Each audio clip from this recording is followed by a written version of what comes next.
अम्मा बादु फ़अऊज़ु बिल्लाहि मिनश्शैतानिर्रजीम बिस्मिल्लाहिर्रहमानिर्रहीम व इज़िब्तला इब्राहीम रब्बुहु बिकलिमातिन फ़अतम्महुन्न क़ाल इन्नी जाइलुका लिन्नासि इमामा व क़ाल फ़ी मक़ामिन आख़र उदउ इला सबील रब्बिका बिल हिक्मा वल मौइज़तिल हसना सदक़ल्लाहु मौलाना अज़ीम व बल्लगना रसूलुहुन नबियुल करीमुल अमीन मुहम्मदुन सय्यदुल कौनैन वस्सक़लैन वल फ़रीक़ैन मिन अरबी व मिन अजमी हुवल हबीबुल लज़ी तुरजा शफ़ाअतुहु लिकुल्लि हौलिन मिनल अहवाल मुक़्तहिमी। लायक इज़्ज़त व एहतराम अरबाबिल मुदानश हाज़रीन व सामेईन, आज की ये तकरीब सईद ये हमारा 3 रोज़ा जो एक प्रोग्राम है जिसको उन्वान दिया गया तरबियती कन्वेंशन तरबियती कोर्स बराए आइम्मा मसाजिद, उसका पहला दिन है। और सबसे पहले तो जामिया मुर्तज़ाइया के फ़ुज़ला अंजुमन उलमाए मुर्तज़ाइया किलाशीफ़ के जो अराकीन हैं इनके साथ तो नशिस्त हुई थी और इन्होंने तो शामिल होना ही था। फिर हमने ये तय किया कि जो हमारे अहबाब हैं महब्बत वाले आइम्मा मसाजिद और दीगर उलमाए किराम उनको भी दावत दी जाए, वो तशरीफ़ लाएँ, मिल बैठें और जो इजहार ख़याल हमने आपस में करना है उनके साथ भी शेयर करें ये चीज़ें। तो मैं आइम्मा मसाजिद उलमाए ज़ीवकार जो तशरीफ़ लाए तमाम को खुश आमदीद कहता हूँ। चश्मे माँ रोशन दिल माँ शाद, आस्ताना आलिया किला शरीफ आप तशरीफ़ लाए तो हम आपको मरहबा कहते हैं, आहलन व सहलन कहते हैं और खुश आमदीद कहते हैं। ये कोई किताबों से पढ़कर बाज़ मुख्तलिफ़ उन्वानात पे किताबें भी लिखी हुई होती हैं और उनको पढ़ के आदमी फिर प्रोग्राम बना लेता है कि चलें इस उन्वान पे कन्वेंशन रख लें कोई, तो ये ऐसी बात नहीं है। ये सन 2000 से जामिया मुर्तज़ाइया किला शरीफ का वो बुनियाद रखी गई और उसके बाद से यहाँ से फ़ारिग़ तहसील होने वाले उलमाए ज़ीवकार मुख्तलिफ़ मसाजिद में बतौर इमाम व ख़तीब उनकी तकर्रुरियाँ हुई। कुछ उनके तजर्बात थे, कुछ मेरे बंदा नाचीज़ के तजर्बात थे। तो काफ़ी देर से एक ख्वाहिश थी, ख़याल था कि मिल बैठकर कुछ चीज़ें हैं जिनको शेयर किया जाए। उसको फिर हमने एक तरबियती जो है वो नशिस्त तरबियती कोर्स और तरबियती कन्वेंशन का नाम दे दिया। तो इसमें फिर मौज़ूआत दिए गया। मुझसे पहले हज़रत अल्लामा मौलाना मोहम्मद जावेद अशरफ मुर्तज़ाई साहब गुफ्तगू फरमा रहे थे, मैंने इनको फिर उन्वानात भी दिए, मौज़ूआत भी दिए कि मैंने अपना इजहार दर्द दिल करना है, उससे पहले आप भी अपने अपने ख़यालात का इजहार फरमाएँ। तो इन्होंने आइम्मा मसाजिद का मुल्की सियासत में जो किरदार है उसके ऊपर गुफ्तगू की और माशाअल्लाह अच्छी गुफ्तगू फरमा रहे थे। अल्लाह पाक इनके इल्म व अमल में इजाफ़ा फरमाए। और कल गुफ्तगू होगी गालिबन हज़रत साहबज़ादा पीर सैयद बिलाल हुसैन शाह साहिब मुर्तज़ाई और दूसरे जो हैं वो हमारे हज़रत अल्लामा मौलाना मोहम्मद एहसान रियाज़ मुर्तज़ाई साहब हैं और बंदा नाचीज़ भी कल गुफ्तगू इंशाअल्लाह करेगा। मेरी तो गुफ्तगू 3 दिन होगी। तो आज का मेरा जो मौजू है वो है मनसब इमामत और उसकी जिम्मेदारियाँ। इमामत का मनसब क्या है? ये छोटा मनसब नहीं है, बहुत बड़ा मनसब है। अल्लाह पाक ने फरमाया व इज़िब तला इब्राहीम रब्बुहु बिकलिमातिन, जब इब्राहीम अलैहिस्सलाम को उनके रब ने चंद बातों में आजमाया फ़अतम्महुन्ना, हज़रत इब्राहीम अलैहिस्सलाम ने वो बातें पूरी कर दी। अल्लाह पाक ने आजमाया तो हज़रत इब्राहीम अलैहिस्सलाम ने वो बातें पूरी कर दी। जब पूरी की, आजमाइश में पूरे उतरे, तो जाहिर बात है अल्लाह पाक खुश हो गया। तो खुश होने के बाद फिर क्या फरमाया? काला इन्नी जाइलुका लिन्नास इमामा, फरमाया मैं तुझे लोगों का इमाम बना रहा हूं। अब अंदाजा कर सकते हैं कि ये खुश होने के बाद जो अता हुई अल्लाह पाक की तरफ से, जो फजल करम हुआ, जो इनाम मिला, वो था लोगों का इमाम बना रहा हूं। अगरचे वो कहा आप फ़िक़्ह की किताबों में पढ़ेंगे इमामत की दो किस्में हैं, इमामत सुगरा है, इमामत कुबरा है, इसमें कोई शक नहीं है। लेकिन आप देखें हर नबी हर दौर में इमामत कुबरा भी उसको हासिल रही है और इमामत सुगरा भी उन्हीं के पास ही रही है। तो इमामत तो बहरहाल इमामत है। जब अल्लाह खुश हुआ तो फरमाया मैं तुम्हें लोगों का इमाम बना रहा हूं।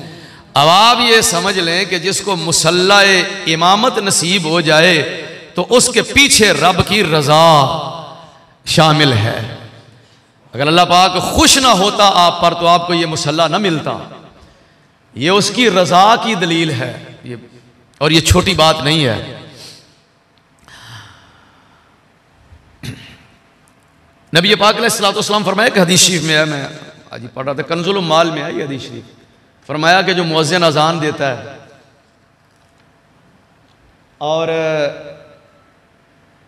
जो इमाम जमात करवाता है तो उसका एजाज क्या है। ये इसको हदीस को जी कंजुल उम्माल किताबुस सलात के अंदर ये हदीस मौजूद है।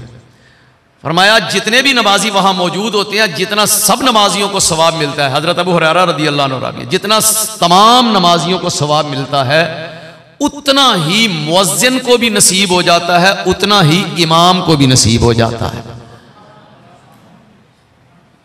ये छोटी बात नहीं है। हर नबी इमामत करवाते रहे हैं और हमारे नबी पाक सल्लल्लाहु अलैहि वसल्लम मुबारक ज़िंदगी का मुताला करें तो आप इस मनसब की अजमत और रिफत का पता चल जाएगा। सरकार की मौजूदगी में कोई और जमात नहीं करवाता था, माँ सिवाय उन चंद नमाजों के जो आपके अय्याम अलालत में हज़रत सैयदना अबू बकर सिद्दीक़ रज़ी अल्लाह ताला अन्हु उन्होंने अदा फरमाई। तो उनकी इमामत के अलावा जहाँ भी सरकार खुद मौजूद होते थे जमात आप खुद करवाया करते थे। तो आपको जो वरासत मिली है अंदाजा कर लें कि किस हस्ती की वरासत नसीब हुई है। और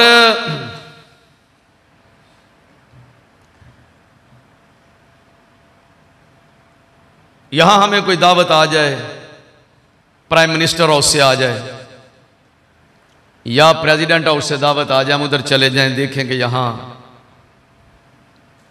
लोग काम कर रहे हैं, मुलाजिम हैं, बैठे हुए हैं और अजान का वक्त हुआ, उठे सारे मस्जिद में चले गए, सब मुलाजिम हैं। एक आदमी वहां की मस्जिद का, बल्कि हमारे यहाँ एक दोस्त थे तो वो वजीर आला हाउस की मस्जिद के इमाम है। वो दोस्त जब उनका तज़किरा करते तो कहते कि जनाब आपको पता है वो 5 क्लब में होते हैं, वजीर आला हाउस का जो है ना वो मस्जिद, वहाँ के वो इमाम है, बड़े फ़ख्र से बताते। अब सदर, ऐवान सदर या ऐवान वजीर आज़म के जो मुलाजिमीन हैं, एक मुलाजिम उसकी सूरत हाल आप बेहतर समझते हैं कि छोटा मोटा कोई मसला हो तो गांव में आकर उसके पांव ज़मीन पे नहीं लगते। मैं उधर ही होता हूँ, कोई मसला हुआ तो बता देना। अब वो सारे मुलाजिम इकट्ठे हो जाएं तो जो आदमी उनकी हेडशिप कर रहा है, चले नमाज में नहीं वैसे ही रूटीन में उनकी सरपरस्ती कर रहा है, उनका हेड है, उसका मकाम कितना होगा लोगों की नजर में, और वो अपने आप को कितना बुलंद रुतबा पर फायज समझेगा। ये ऐवान सदर की बात है। तो जो बादशाहों का बादशाह है उसके घर में आने वाले, और वो भी मुलाजिम नहीं, इबादत गुजार, और उन इबादत गुजारों के आगे खड़ा होना नसीब हो जाए तो ये छोटी बात नहीं है। बस इसके लिए ये बात पेश नज़र रखनी चाहिए। मनसब तो बहुत बड़ा है, मनसब तो बड़ा अजीम है, लेकिन हाँ आज हम इसके तकाज़ों पे बात करेंगे। हमारे लिए कुछ जिम्मेदारियां भी हैं। मैंने जो कुछ महसूस किया है, सबसे पहली बात वो ये महसूस की है कि इमामत कोई बिजनेस नहीं है। ये बात पेश नजर रहे। इमामत कोई कारोबार नहीं है, ये जरिया माश भी नहीं है, और ये बात जहन में होनी भी नहीं चाहिए कि हम अपने जरिया माश के लिए मुसल्ला इमामत पे खड़े हो रहे हैं। ऐसी बात नहीं है। और अगर जहन के किसी जाविया में ऐसा ख्याल मौजूद हो तो उसको निकाल दिया जाए। ये कहीं हाशिया ख्याल में भी नहीं आना चाहिए कि जब मैं इमाम बनूंगा तो मेरी इतनी इनकम होगी। बाज़ हज़रात बैठे हुए ये कहते हैं कि एक नमाज इतने में पड़ती है। बेशक शुगल में ये बात करते हैं, तो मैं उनके सामने यही अर्ज करता हूं कि ऐसी बात ना किया करें, शुगल में भी ना किया करें कि हमें एक नमाज इतने में पड़ती है। ये कारोबार नहीं है, ये बिजनेस नहीं है, ये मुसल्ला इमामत रसूलुल्लाह सल्लल्लाहु अलैहि वसल्लम का मुसल्ला है। और मैं यहां एक बात अर्ज करता चलूं, जिम्मेदारियों पे बात करते हैं। वो ये है कि हमारे पास जो मसाजिद के इंतज़ामिया के लोग आते हैं, कोई इमाम दे दें हमें, तो जब हम किसी आलिम दीन की सिलेक्शन करते हैं कि इंतखाब करते हैं कि आप वहाँ चले जाएं, तो फिर वो पूछते हैं आहिस्ता आहिस्ता कि जी अगली बात। तो मैं पूछता हूँ कि जी अगली बात क्या मसलन? कहते हैं जी फिर वो बात कर लें, अच्छी होती है ज़रा। तो उनसे पूछता हूँ जी वो क्या बात? अंदाज़ा तो मुझे हो जाता है कि ये क्या कहना चाहते हैं, लेकिन यहाँ फिर उनको समझाया जाता है कि आपका दिल चाहे तो इनकी कोई खिदमत कर देना, न चाहे तो बेशक ना करना। और आलिम दीन को भी हम कह देते हैं कि आप जाकर वहाँ अल्लाह और उसके रसूल की के दीन की खिदमत करें। अगर आपकी ज़रूरियात पूरी कर देंगे वो लोग तो ठीक है, आपका गुजारा हो जाए तो अच्छी बात है। आप इस नीयत से यहाँ से रवाना हों कि मैंने सिर्फ़ और सिर्फ अल्लाह और उसके रसूल के दीन की खिदमत करनी है। अगर कोई मजबूरी हुई, कोई परेशानी हुई, गुजारा ना होता हुआ, तुम्हें नज़र आया तो हमें बता देना, हम यहाँ से आपके अखराजात पूरे कर देंगे। मस्जिद इंतज़ामिया को तुमने परेशान नहीं करना। इन्हें कह देते हैं कि आपको कोई प्रॉब्लम हुई तो हमें आके बता देना। इंतज़ामिया वालों को कहते हैं कि अगर आपको इमाम मस्जिद की वजह से कोई मसला हुआ तो इनसे बात नहीं करनी, आप वो हमें बता देना, तो ताकि इनके इज़्ज़त नफ्स पे कोई हर्फ ना आए। कोई भी किसी किस्म की आपको गलती महसूस हो तो आपने अलामा साहब के साथ डायरेक्ट बात नहीं करनी। ये हमारा नंबर है, हमारे साथ बात करें। हो सकता है कि आप एक मसला पर 2-3 माह भी आपस में बहस मुबाहसा करते रहें और वो मसला हल ना हो, और हमारी यहाँ से एक कॉल चली जाएगी तो इंशाल्लाह वो मसला हल हो जाएगा। लेकिन अल्हम्दुलिल्लाह मेरा ख्याल है कि जितने भी उलमाए किराम यहाँ से मसाजिद की ड्यूटियों पे गए हैं, किसी एक ने भी आकर ये शिकायत नहीं की कि मेरा गुजारा नहीं हो रहा। बेशुमार ऐसे वाक़यात हैं। वजह क्या है? वजह यह है कि इनको ये बात समझाई हुई है, और ये तलबा को भी मैंने आज इसलिए कहा कि ये भी शामिल हों। आने वाले वक्त में ये भी मस्जिद की जो है वो ड्यूटी, जाहिर है किसी वक्त में ये सर अंजाम देने के लिए यहाँ से रवाना होंगे, तो आज ही इनका ये जहन बना दिया जाए कि ये ज़रिया माश नहीं है। आप मस्जिद में पहुँचें, अल्लाह और उसके रसूल के दीन का काम करें। बाकी जो मामलात हैं वो नबी पाक सल्लल्लाहु अलैहि वसल्लम ने इरशाद फरमाया वो अल्लाह पाक खुद ही कफील है उस बंदे का। हज़रत इमाम आज़म अबू हनीफा रज़ी अल्लाह ताला अन्हु फरमाते हैं, मुस्नद इमाम आज़म में हदीस मौजूद है, फरमाते हैं कि मैं गालिबन 16 साल की उम्र थी और मैं अब्बा जी के साथ हज करने के लिए गया, और जब मैं हरम शरीफ में पहुंचा तो फ़रआई तो हल्कतन अज़ीमतन, फरमाते हैं बहुत बड़ी एक मजलिस देखी मैंने, महफिल देखी, वो महफिल सजी हुई थी। तो मैंने पूछा कि हल्का तो मन हाज़िही, अब्बा जी ये कौन तशरीफ़ फरमा है हस्ती जो सबक पढ़ा रहे हैं और ये दरस दे रहे हैं, ये कौन है? तो अब्बा जी ने फरमाया ये नबी पाक सल्लल्लाहु अलैहि वसल्लम के सहाबी हैं, हज़रत अब्दुल्ला इब्ने जज़ अज़्ज़बीदी रज़ी अल्लाह ताला अन्हु, ये उनका हल्का है। तो मैंने पूछा जी मैं शामिल होना चाहता हूँ। अब्बा जी ने कहा जी अब जाएं बेटा, सुने। तो कहते हैं मैंने सहाबी रसूल की महफिल में हाजिरी दी तो वो उस वक़्त बयान कर रहे थे कि नबी पाक सल्लल्लाहु अलैहि वसल्लम इरशाद फरमाया, फरमाते हैं जो पहली हदीस मैंने उनसे सुनी वो ये थी कि करीम आका अलैहि सलाम ने फरमाया कि मन तफक्कह फी दीनिल्लाह, जो अल्लाह के दीन का इल्म हासिल करने के लिए निकल पड़ता है, जो दीन की समझ बूझ हासिल करता है, कफ़ाहुल्लाहु मुहिम्महू, अल्लाह ताला उसकी मुश्किलात वो खुद आसान फरमा देता है।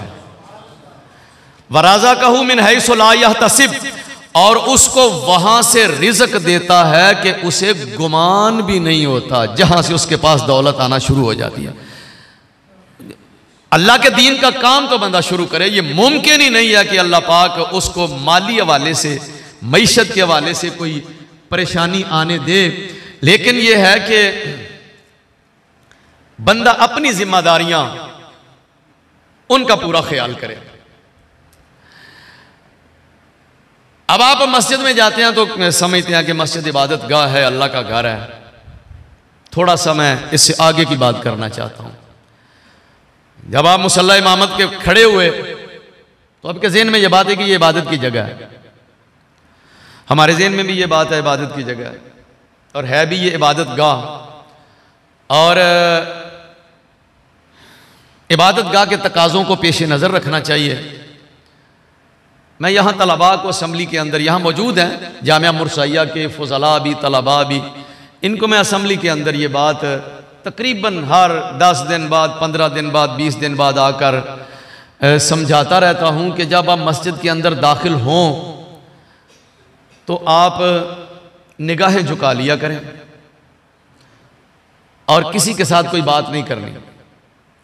तलबा की सूरत हाल ये होती है, ये बच्चों की तरबियत कैसे करनी है, खैर ये भी मौजू एक है जो सबज़्यादा मुफ्ती मोहम्मद अनवार रसूल मुर्तज़ई साहब के ज़िम्मा है, और वो इंशाअल्लाह तीसरी नशिस्त में इस पर गुफ्तगू करेंगे। लेकिन आ गई बात तो मैं ये थोड़ी सी ये भी अर्ज़ कर दूँ कि बच्चों की जो तरबियत है वो इस अंदाज से फरमाएं कि बच्चे जब जूता उतार के मस्जिद के अंदर आए तो उनकी निगाहें झुक जाएं।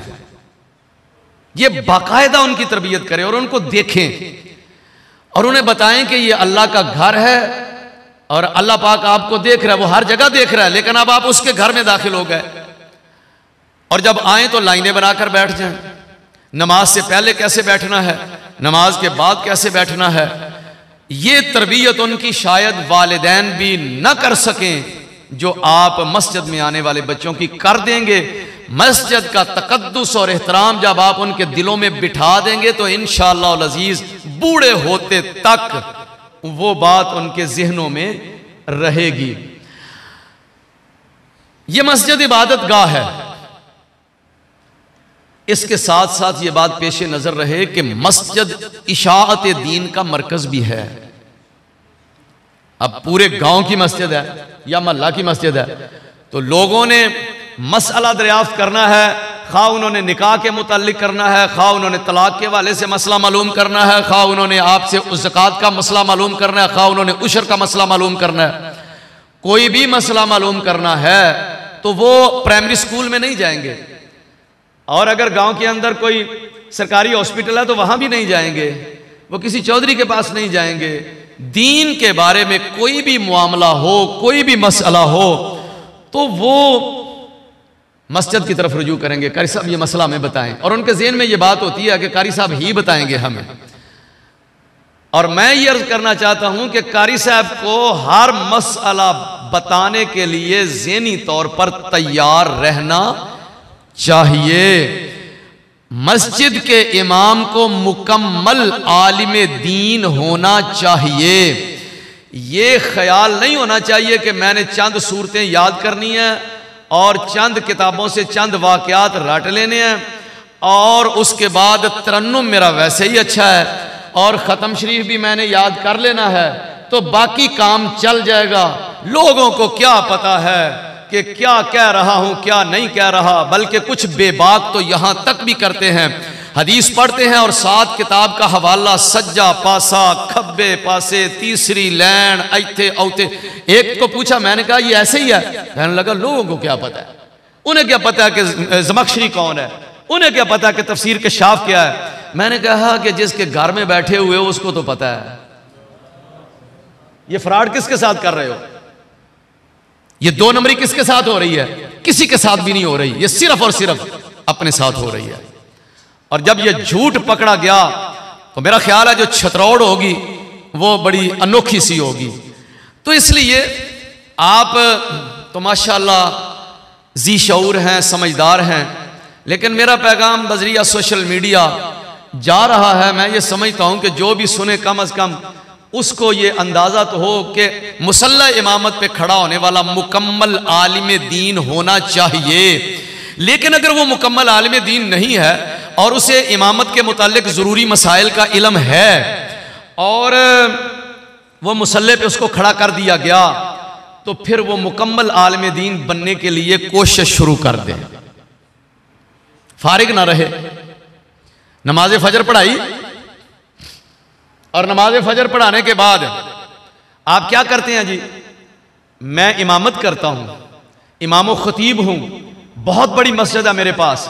अच्छा जी, मेरे उस्ताद गिरामी कदर हजरत अल्लामा मुफ्ती मोहम्मद अब्दुल क़य्यूम हज़ारवी नव्वरल्लाहु मरकदहु व रहमहुल्लाह ताला, आपको हमने देखा हुआ है कि कोई भी आपका शागिर्द फारिग तहसील साल के बाद, 2 साल के बाद, 3 साल के बाद जब वापस आता और आप पूछते कि हाँ भाई क्या कर रहे हो, कहता जी इमाम खतीब हूं। फरमाते ये नहीं, मैं पूछ रहा हूं कर क्या रहे हो? कहता है जी मैं इमामत कर रहा हूं जी, नमाजें पढ़ाता हूं, बच्चे भी पढ़ाता हूं। कितने बजे? सुबह नमाज के बाद 1 घंटा। बाकी क्या करते हो? ओ जी कुछ भी नहीं। बस फिर जो उसका हाल अशर होता था वो हमने कई लोगों का कि उसका तरबियत होते हुए आंखों से ये मनाजिर देखे। फरमाते नमाज तो तुमने अपनी भी पढ़नी है, ये कौन सा तुमने एहसान कर दिया? फजर तुमने पढ़नी है ना तो जमात से पढ़ ली, जोर भी तुमने पढ़नी है। तो इमामत का एक बहुत बड़ा फ़ायदा ये भी है कि आदमी खुद अपनी नमाजें बाजमात पढ़ लेता है। ये छोटी बात है, आदमी अपनी नमाजें जमात से पढ़ लेता है, ये छोटी बात नहीं है। मेरे पीरो मुर्शद इमामुल मुनाज़िरीन सैयदुल मुफस्सिरीन हज़रत ख्वाजा आलम पीर नूर मोहम्मद फनाफिर रसूल रज़ियल्लाहु ताला अन्हु, आपका मस्कन रिहाइश यही किला शरीफ था। 1896 से लेकर आप 1958 तक आपका हयात तय्यबा का दौर है। अजीम मुनाजिर रहे हैं और आपके मुनाजरों की रूदात कुछ मैंने किताब खाजगान मुर्तज़िया में भी जिक्र किए हैं और कुछ मुनाजरे थे जो मेरे सामने नहीं आ सके। और आपकी तरबियत का ये आलम था कि खुद मेरे वालिद गिरामी कदर हुजूर क़िबला मियाँ नज़ीर अहमद नक्शबंदी मुजद्दिदी मुर्तज़ी रहमतुल्लाह ताला अलैह, आपने फरमाया कि मैंने 15 साल आपकी खिदमत में रहकर इल्म हासिल किया है और करीमा से लेकर नामे आकपांदनामा और दीगर किताबें और फिर हदीस शरीफ की किताबों तक मैं आपके पास पढ़ता रहा हूँ। फरमाते हैं मैंने पूरी ज़िंदगी ख्वाजा साहब के फ़र्ज नमाज तो बड़ी दूर की बात है, फरमाते हैं मैंने सहरी के नवाफिल भी कज़ा होते हुए नहीं देखे। फरमाते हैं मेरी ड्यूटी होती थी सारी के वक्त उठ के आपको वुजू करवाना। आपका एक मुरीद था तो आपने वो दरसियात पढ़ा हुआ था, तो कहीं से कोई पार्टी आई इमाम लेने के लिए, तो वो पास बैठो, फरमाया कि जाओ तुम जाकर वहां इमामत करो, क्या ख्याल है? कहता है जी जैसे आपका हुक्म हो, आपका हुक्म सारा आंखों पे। तो फरमाया जाओ उनके साथ चले जाओ और मस्जिद की ये जिम्मेदारी संभालो और फ़राइज़ इमामत सर अंजाम दो जाके, बाकी अल्लाह खैर कर देगा, तुम्हें परेशानी नहीं होगी। वो चला गया। कुछ अरसे के बाद आया और खाई साहब की खिदमत में हाजिर हुआ तो फरमाया सलाम अर्ज़ किया, बैठा, फरमाया हाँ भाई क्या हाल है तुम्हारा? कहता है जी ठीक है। फरमाया फिर वो मामलात कैसे चल रहे हैं मस्जिद के, वो बच्चों को पढ़ा रहे हो, नमाज के औकात और दीगर मामलात, और वहाँ के जो बुज़ुर्ग बूढ़े होते हैं ख़ास तौर पे उनके साथ ताल्लुकात अच्छे हैं तुम्हारे? कहने लगा जी मैंने तो वो उसी वक्त गया था, लेकिन मैंने 2-4 दिन के बाद वो छोड़ दी थी इमामत। फरमाया क्यों? कहने लगा जी मैंने कहा मुर्दों की रोटी खाने की क्या ज़रूरत है। फरमाया अच्छा ठीक है चलो। फरमाया इसको खाना दो और बिस्तर लगा दो। रात का वक्त था, खाना दिया, बिस्तर लगा दिया। गर्मियों के दिन थे, वो सेन में सो गया।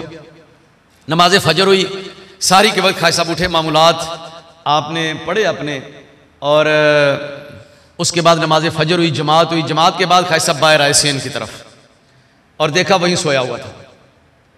तो आपने एक साहब से कहा कि वहाँ वो ना कमरे के अंदर लंबी सी डांग पड़ी हुई, वो पकड़ के लाओ। वो डांग पकड़ के ले आया, तो आपने पकड़ के उसके ऊपर से फिर जब बरसाना शुरू की ना, तो वो उठा और भाग भाग खड़ा हुआ। हाथ में डांग थी, वो सीधा मस्जिद की तरफ भागा और खाई साहब पीछे पीछे थे। और आपको जो बात बताना चाहता हूं वो ये है कि आप फरमा रहे थे कि तुम्हें मस्जिद में इसलिए भेजा था कि अपनी नमाज तो बर वक्त और जमात से पढ़ लिया करोगे। आज तुमने आस्ताना पर मौजूद होकर भी नमाज जमात से नहीं पढ़ी, क्या मैं उम्मीद कर सकता हूं तुमसे कि तुम घर भी अपनी नमाज जो है वो जमात से पढ़ते होगे? तो जो 2-3 उसको लगाई थी वो तसल्ली से लगा दिया। तो ये जो इमामत का एक बहुत बड़ा फायदा है वो ये है कि कम अज कम आदमी अपनी नमाज तो जमात से पढ़ लेता है। और फिर उसके बाद ये जो है औकात नमाज की सेटिंग, फजर से लेकर जोर तक, इस सेटिंग पे आप गौर करें तो इसमें भी अल्लाह पाक ने एक वक्फा रखा है भी आप अपना काम भी करें। मैंने इसलिए शुरू में यह बात की थी कि इमामत कोई बिजनेस नहीं है, ना इसको बिजनेस समझें, इसको जरिया माश भी ना समझें। अगर आप ये चाहते हैं कि आप हक बात बगैर किसी खौफ के लोगों के सामने कहें, तो फिर जरिया माश अपना कोई और रखें। लोगों के ज़हन में ये बात हो कि अगर हमने इमाम साहब को जवाब दे दिया तो इनको मईशत का कोई मसला नहीं होगा, इनको टेंशन नहीं होगी। वरना आप किसी के मिजाज के खिलाफ बात करेंगे तो सबसे पहले वो ये सोचेगा कि इसको 2 मन देते हैं ना, तो आइंदा अगली दफा इसको 1 मन देंगे। तो फिर देख लेंगे कि ये कैसे हमारे रस्म व रिवाज के खिलाफ बोलता है और कैसे ये हमारे प्रोग्रामों के खिलाफ बोलता है और कैसे ये हमारी मर्जी के खिलाफ बोलता है। और जब उसे इल्म होगा कि ये तो इमाम भी है, आलिम दीन है, साथ तदरीस करता है, पढ़ाता है और खुल के बोलता है, अगर हम कोई कमी बेशी करेंगे तो इसका जरिया माश उधर से भी है। अगर उसे इल्म होगा कि ये तो डॉक्टर भी है साथ और जनाब इजाफी टाइम पे अपना क्लीनअप करता है, तो उल्टा मस्जिद का बिल अपनी तरफ से अदा कर देता है, ना ना इसे कुछ ना कहना। और अगर आप हक बात कहना चाहते हैं तो लोगों के जहन से ये बात निकालनी होगी। और उसके लिए ये जरूरी है कि वो जो सुस्ती होती है, नमाज फजर पढ़ाई, बच्चे पढ़ाए, नाश्ता किया और सो गए और जोहर तक सोते रहे, फिर उठे और आराम से नमाज जोहर पढ़ाई और फिर असर पढ़ाई, फिर मगरिब पढ़ाई और ये समझा कि मैं बहुत बड़ी ड्यूटी सर अंजाम दे रहा हूँ। तो मैं समझता हूँ कि ये बात ठीक नहीं है। आप फतवा के हवाले से इमामत की तनख्वाह ले सकते हैं, ये जो ड्यूटी आप दे रहे हैं आप इसकी तनख्वाह ले सकते हैं। मैं इस पे बात नहीं कर रहा कि ये बिजनेस नहीं है लिहाजा जाकर जवाब दे दें कि जी हमने तनख्वाह नहीं लेनी। इंतजामिया आपको तनख्वाह दे तो आप वसूल करें, लेकिन आपके पास टाइम इतना ज्यादा मौजूद है कि आप अपना कोई इजाफी काम ऐसा रखें लोगों के जहन में ये बात ना आए कि ये हमारे चंदे या हमारे ये जो शशमाही है या ये जो हम सालाना खिदमत करते हैं या हम जो ईद पे खिदमत करते हैं, बस इसका गुजारा इसी पे चल रहा है। इस बात को आप पेशे नज़र रखें।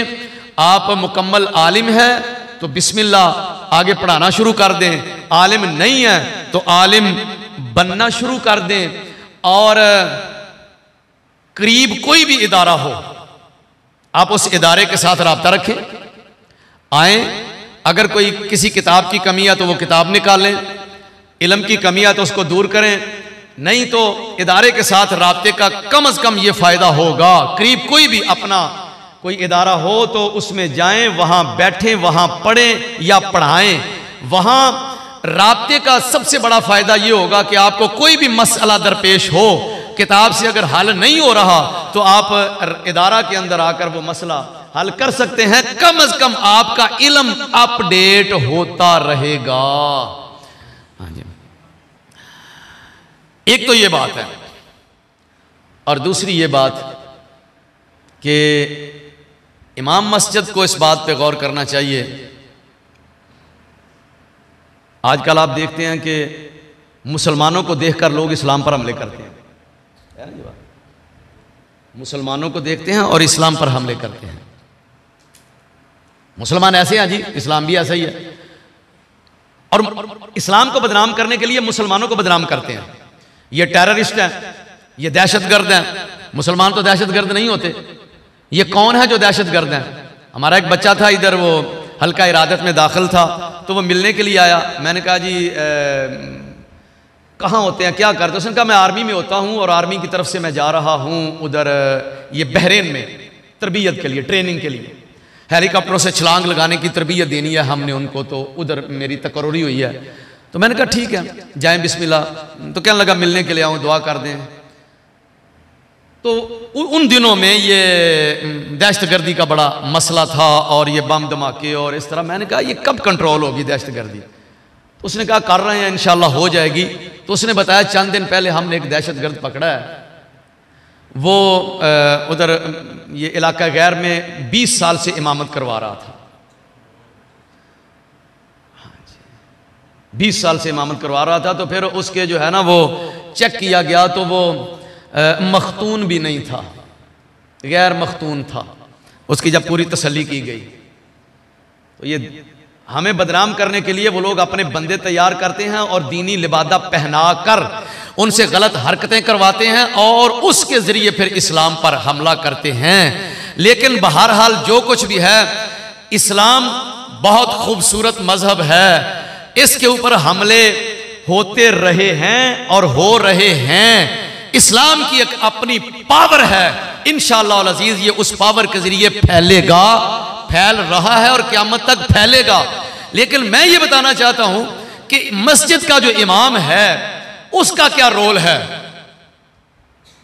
कोई डॉक्टर कोई ऐसी हरकत कर दे, पुलिस वाला कोई गड़बड़ कर दे, या कोई जिम्मेदार काश्तकार जो हमारे दीनी शोबा से रिलेटेड नहीं है, तो उसके जरिए इस्लाम पर कोई मनफी असर इतना नहीं पड़ता जितना एक आलिम दीन उसके किरदार में कोई झूल आ जाए तो वो ये ना समझे कि सिर्फ मेरा ही नुकसान है, वो पूरे डिपार्टमेंट का नुकसान करता है, पूरे शोबे का नुकसान करता है। इमाम मस्जिद रोल मॉडल है, इमाम मस्जिद एक रोल मॉडल है, एक नमूना है लोगों के लिए और लोग उसको देखते हैं। अब उसे कैसा होना चाहिए इमाम मस्जिद को? पहली बात यह है कि अगर इस शोबे में आया है, मस्जिद का मुसल्ला उसने संभाल लिया और वो समझता है कि मुझ पर मेरा रब राजी हो गया, मुझे ये मनसब नसीब हो गया, तो फिर उसका जाहिर मुकम्मल तौर पर सुन्नत मुस्तफ़ा से मुज़य्यन और मुरस्सा होना चाहिए और उसका बातिन जो है वो तकवा और परहेजगारी से आरास्ता पैरास्ता होना चाहिए। समझ रहे हैं? बुनियादी तौर पर यह बात उसे पेशे नजर रखनी होगी। और दूसरी बात यह है कि इमाम मस्जिद हुस्न अखलाक का पैकर होना चाहिए। उसका किरदार सुन्नत मुस्तफ़ा के मुताबिक और उसका अखलाक जो है वो भी हुजूर की सुन्नत के मुताबिक होना चाहिए। जुबान के ऊपर मिठास हो, फ़बिमा रहमतिम मिनल्लाहि लिन्त लहुम, अल्लाह ने फरमाया मेरे महबूब आप अल्लाह की रहमत की वजह से इनके लिए नरम हो गए। वलौ कुन्त फ़ज़्ज़न गलीज़ल क़ल्बि लन्फ़द्दू मिन हौलिक, अगर आप सख्त दिल होते, जुबान आपकी सख्त होती, मिजाज दुरुस्त होता, तो इन्होंने भाग जाना था। तो सरकार ने बड़ी मोहब्बत से सहाबा इकराम को अपने करीब किया और फिर हुजूर का अखलाक देखकर ईमान भी ले आए और जाने कुर्बान करने के लिए भी तैयार हो गए। सरकार का अखलाक, उम्मुल मोमिनीन हज़रत आयशा सिद्दीक़ा रज़ियल्लाहु अन्हा फरमाती है काना खुलुकुल कुरान, आप कुरान पढ़ें, जो कुरान बयान करता है वही सरकार का अखलाक था। गालिबन इमाम अबू दाऊद ने इस हदीस को रिवायत किया, फरमाते हैं कि नबी पाक सल्लल्लाहु अलैहि वसल्लम तशरीफ़ फरमा थे, बल्कि कहीं तशरीफ़ लेकर जा रहे थे तो वो एक बद्दू आया। बद्दू वो मुसलमान थे, कलिमा भी पढ़ा हुआ है, तो पीछे से आके सरकार की चादर मुबारक खींची। तो कहने लगा कि जनाब ये 2 ऊँट मैं लेके आया हूँ, भर के मुझे भी दो। और साथ कहा कि वो मतलब ये कि आपने कोई अपना या अपने बाप का माल नहीं देना, ये अल्लाह का माल है जो आपने मुझे देना है। अब इस अंदाज से माल देना बनता था हमारी सोच के मुताबिक। अल्लाह के प्यारे रसूल सल्लल्लाहु अलैहि वसल्लम ने फरमाया कि ये तुमने ज़्यादती की है और ये जब तक इसका बदला मुझे नहीं दोगे, ये जो गर्दन के ऊपर खराश आई है, इसका बदला नहीं दोगे तो मैं तुम्हें माल नहीं दूंगा। कहने लगा मैंने बदला कोई नहीं देना, बस मुझे माल दो। सरकार ने साहबा को देख एक साहबी को फरमाया इधर आओ, इसको ले जाओ, एक ऊंट खजूरों का भर दो और एक जौ से भर के दे दो, जाओ ले जाओ इसको। ये है रसूलुल्लाह सल्लल्लाहु अलैहि वसल्लम के अखलाक। इमाम बैकी ने एक हदीस रिवायत की है और इमाम तबरानी ने भी एक वो जिक्र किया और मुफस्सिरीन ने उन्हीं से लेके आगे तफासिर में भी हदीस जिक्र की। कहते हैं यहूदी उलमा नबी पाक सल्लल्लाहु अलैहि वसल्लम का जो है वो निशानियां चेक करते थे, तो एक आलिम ने टोटल निशानियां चेक कर ली सरकार की, एक रह गई। उसने अपनी किताबों में पढ़ा हुआ था कि आखिर उस जमान अभी हजरत मोहम्मद मुस्तफ़ा सल्लल्लाहु अलैहि वसल्लम आपकी जो तबीयत और मिजाज है उसमें बड़ी बर्दाश्त होगी, बड़ा हिलम होगा, बड़ी बुर्दबारी होगी और गजब जो है वो आपकी हिलम और बुर्दबारी पर गालिब नहीं आ सकेगा, बर्दाश्त गालिब रहेगी। तो उसने कहा बाकी तो निशानियां चेक कर ली हैं, जरा ये भी चेक कर लें। सरकार के करीब करीब रहना शुरू कर दिया उसने। एक दिन खजूरों का सौदा कर लिया सरकार के साथ, तो पैसे उधार हो गए, फलां तारीख को आपको पैसे सरकार ने फरमाया दे दूंगा। उसने कहा ठीक है। उसने 3-4 दिन पहले ही आकर बाजार में सरकार की कमीज पकड़ ली और कमीज पकड़ के कहने लगा कि मोहम्मद आपने वो मेरे पैसे देने दिए क्यों नहीं अब तक? वादा करके आप वादा पूरा नहीं करते। और अब्दुल मुतलब की औलाद वो तो है ही नादहिंदा, जो बात कर लेते हैं वो पूरी नहीं करते। बस इतनी बात कही तो हजरत उमर फारूक रज़ियल्लाहु अन्हु पास थे, साथ ही उनका खमाश, बकवास बंद कर, शर्म नहीं आती तुम्हें? मेरी मौजूदगी में तुम रसूलुल्लाह सल्लल्लाहु अलैहि वसल्लम की बारगाह में ऐसी बकवास कर रहे हो, खबरदार जो ऐसी बात की तो। सरकार ने फरमाया उमर खामोश हो जाओ, फरमाया उमर खामोश हो जाओ। ऐ उमर बहुत बेहतर था कि इसकी बजाय हमें वो बात कहते तुम जिसकी हमें जरूरत थी। अल्लाह। फरमाया उमर इसको तुम कहते कि तकाजा अच्छे तरीके से करना चाहिए और मुझे कह देते कि कर्ज है तो बतरीके हसन अदा कर दो, ये तुम्हारा बनता था और तुमने क्या कहना शुरू कर दिया। अब वो यहूदी देख रहा है, उसने तो वो कहानी तैयार की हुई थी। सरकार ने उसकी तरफ देखा तो हुजूर के रुख अनवर पे मुस्कुराहट थी। उसने सरकार के चेहरा पाक पे जब मुस्कुराहट देखी तो कहने लगा ऐ उमर नाराज ना हो, ये कर्जा लेने देने का मामला नहीं है, मैं कुछ और देख रहा था। मैं तो चेक कर रहा था, एक निशानी मैंने अपनी किताबों में पढ़ी थी, बस वो रह गई थी, मैं वो निशानी देख रहा था कि क्या वो निशानी मौजूद है, तो मैंने चेक कर लिया है वो निशानी मौजूद है। मैं अल्लाह के रब होने पे राजी हो गया, इस्लाम के दीन होने पे राजी हो गया। और हदीस के आखिरी अल्फाज हैं मुहम्मद मुस्तफ़ा सल्लल्लाहु अलैहि वसल्लम के रसूल होने पे राजी हो गया। आज से मैं इस्लाम के दायरा में दाखिल हो रहा हूं। इतनी बर्दाश्त हमारे आका की। और हमारी सूरत हाल ये है कि हम जनाब हमारे मिजाज के कोई बात खिलाफ हो जाए तो हम कहते हैं कि तुझे कारी साहब के साथ बात करने का तरीका ही नहीं है। ये जो मसाजिद के अंदर बूढ़े बुजुर्ग आते हैं ना नमाज पढ़ने के लिए, हाँ जी, ये बुजुर्ग इनकी जो तबाही होती हैं, जाहिर है पिछली उम्र में बुजुर्गों का रुझान तो हो जाता है नमाज की तरफ, और नौजवानों की तबीयत और बुजुर्गों की तबीयत में मुताबिकत में कमी आना शुरू हो जाती है। नौजवान में बर्दाश्त ज़्यादा होती है, बूढ़े में बर्दाश्त कम होती है। और अगर एक बूढ़ा घर से परेशान आया है और या नहीं भी परेशान आया, कोई सख्त लफ्ज़ बोल देता है, तो क्या ख्याल है कि हम उसको डांटना शुरू कर दें? नहीं, ये उसवाए रसूल नहीं है, उसवाए रसूल नहीं है। एक इमाम मस्जिद तशरीफ़ फरमा थे मेरे पास, तो वहाँ की इंतज़ामिया भी तशरीफ़ ले आए, तो उन्होंने शिकायत की कि जनाब बाबों की बड़ी शामत आती है। एक बाबा जी मुझे आगे होके कहने लगे कि जी मैं सबसे आखिरी बाबा हूँ जिसकी बेइज्जती हुई है, इससे पहले बाकियों की हो चुकी है। तो मैंने फिर उन आलिम दीन से ये गुजारिश की कि आप हाथ हल्का रखें, मेहरबानी फरमाएं। जो अल्लाह के घर में आ जाता है, अगर उसके जज्बात भी उसी लेवल के हों, आपके भी उसी लेवल के हों, तो फिर फ़र्क क्या होगा? वो चंद दिन पहले एक आलिम दीन मुझे बता रहे थे कि वो मैंने अपने ना अलमारी में कुछ खजूरें रखी हुई होती हैं और कुछ फ्रूट रखा हुआ होता है, तो किसी ना किसी बुज़ुर्ग को बुला लेता हूँ, बिठा कर थोड़ी बहुत खिदमत कर देता हूँ, और फिर उसके बाद उन्हें कुछ ना कुछ मसाइल बताता हूँ।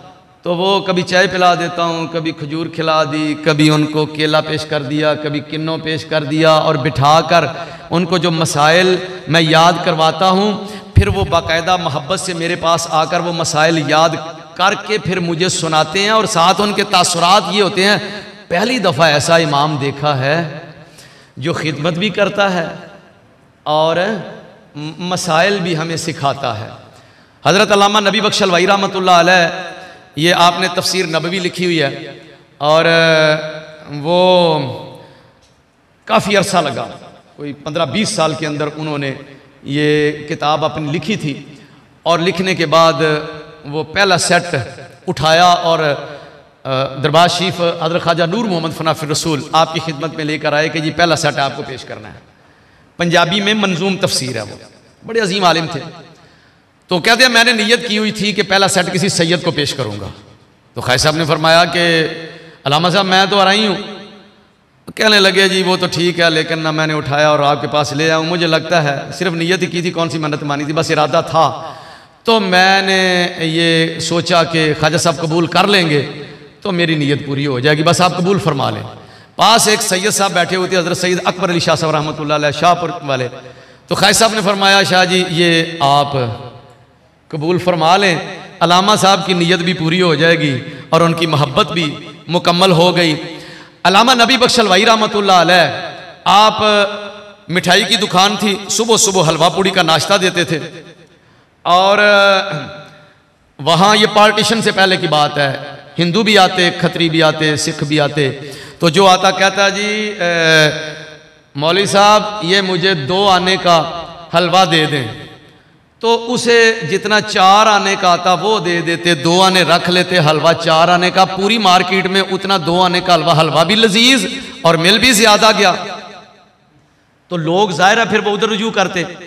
अब कोई देखा हिंदू या खत्री कोई आया पास खड़ा हुआ है, आगे आए भाई क्या चाहिए, मैंने जी नाश्ता करना है, बैठ जाएं। उनको बिठाया, हलवा पूड़ी दिया, नाश्ता, कितने पैसे, फिर ले लेंगे कोई बात नहीं। अच्छा हुआ यूं कि उसने कहा मौलवी साहब तो बहुत अच्छे आदमी हैं यार, इनके पास बैठना चाहिए। अब उन्होंने नाश्ते से हटकर भी टाइम देना शुरू कर देना, तो पास बिठा लेना, इधर की बात की उधर की, फिर आहिस्ता आहिस्ता अपने प्यारे नबी सल्लल्लाहु अलैहि वसल्लम की बातें सुनाना शुरू कर दी। अब उनके दिल में सरकार की मोहब्बत बैठना शुरू हो जाती। कई लोगों को इसी तरीके से उन्होंने कलमा पढ़ा के दायरा इस्लाम में दाखिल कर दिया। ये है ना फबिमा रहमतिन मिनल्लाहि लिन्ता लहुम। अब एक काम आप किसी के ज़हन में बात डालना चाहते हैं तो उसका बेहतरीन तरीका ये है कि आप मोहब्बत से पेश आए। और अगर उसको डांट दें कि तुम लोग बेगैरत हो, तुम्हें शर्म नहीं आती, तुम ऐसे करते हो, बेहया किस्म के लोग हो तुम, तो उनके जो दिमाग की खिड़कियां हैं ना, जहां से बात अंदर जानी है, वो बंद होना शुरू हो जाएंगी। इसलिए आप नबी पाक सल्लल्लाहु अलैहि वसल्लम के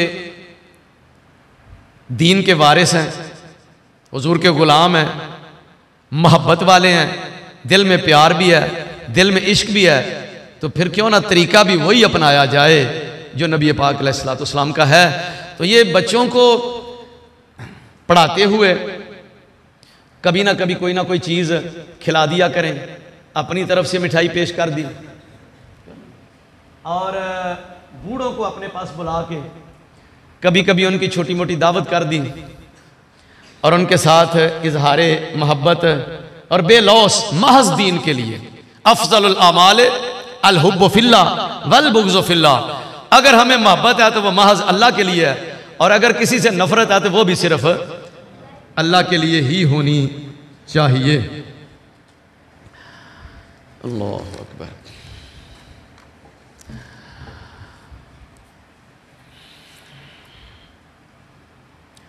अब एक आलम दीन,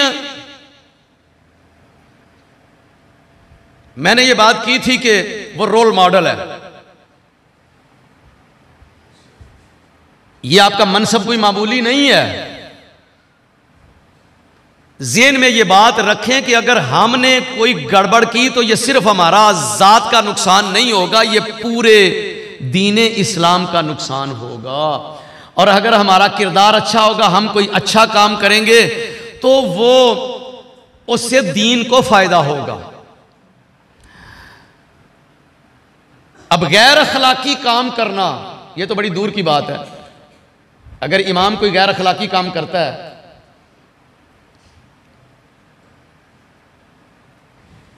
ये जो बाहर निकल के असर के वक्त वॉलीबॉल खेलना शुरू कर देते हैं, क्या ख्याल है आपका? इमाम को खेलना चाहिए लोगों के साथ वॉलीबॉल?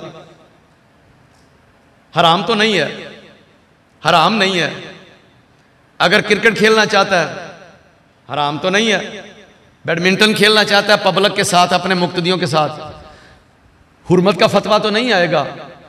लेकिन मेरी राय है, पसंद आए तो रख लेना, कि आप एक्सरसाइज जरूर करें। इमाम को जिस्मानी वर्जिश करनी चाहिए, एक्सरसाइज करनी चाहिए, लेकिन वो मकामात, वो पब्लिक मकामात जहां पर लोग एक दूसरे के साथ बातें करते हुए वो एक दूसरे को हूटिंग भी करते हैं, मजाक भी करते हैं और आदाब का लिहाज नहीं करते, वहां से इमाम को परहेज करना चाहिए। उसको अपना वकार बहाल रखना चाहिए। अगर वो उसी तरह उनके अंदर खेलता रहेगा, कल को कोई बात करेगा, बात उनके दिमाग में नहीं उतरेगी, रुकावट आएगी।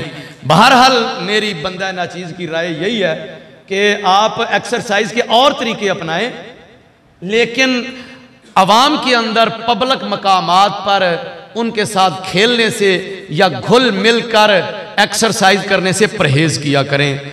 और मेरे उस्ताद गिरामी कदर हज़रत अल्लामा मोहम्मद रशीद नक्शबंदी रहमतुल्लाह ताला अलैह, आप इन बातों का बहुत ख्याल रखा करते थे।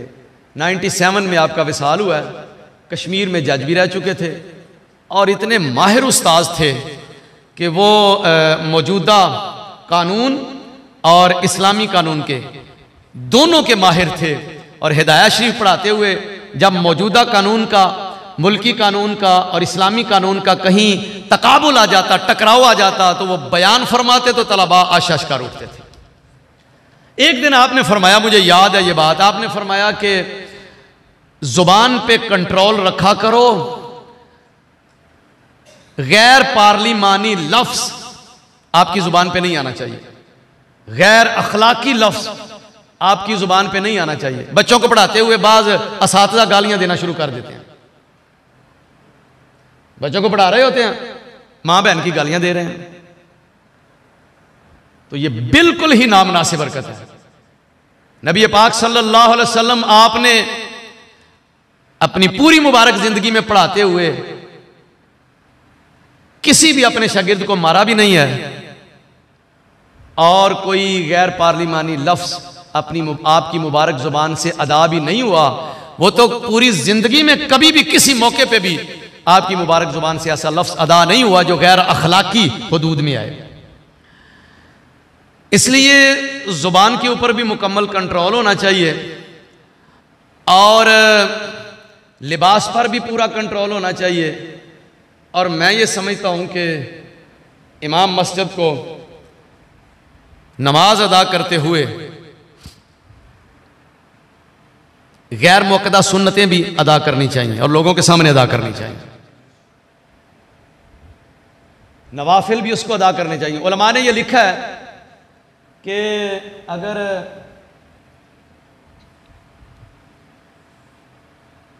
आलिम दीन का काम कर रहा है, मुताला कर रहा है दरसी किताबों का, या कोई भी दीनी काम कर रहा है, वो नवाफिल ना भी पढ़े तो गुजारा हो जाता है। लेकिन मेरा ख्याल है कि जो उसने तन्हाई में पढ़ने हैं उनकी बजाय अगर दीनी काम कर ले तो वो ठीक है। पब्लिक के सामने अगर आप गैर मुक़द्दा सुन्नतें छोड़ेंगे तो वो भी छोड़ देंगे, पब्लिक के सामने आप नवाफिल छोड़ेंगे तो वो भी छोड़ देंगे। सुन्नतें भी अदा करें, नवाफिल भी अदा करें, मुक़द्दा भी गैर मुक़द्दा भी, और हो सके तो सहरी के नवाफिल भी अदा करें। इससे आपको, आपकी ज़ात को तो फायदा होगा। इस नीयत से अदा करें कि मुझे देखकर मेरे मुक्तदी जो हैं वो भी नवाफिल पे पाबंदी करेंगे, अदा करेंगे, सुन्नतों की पाबंदी करेंगे। इससे दीन को फायदा होगा।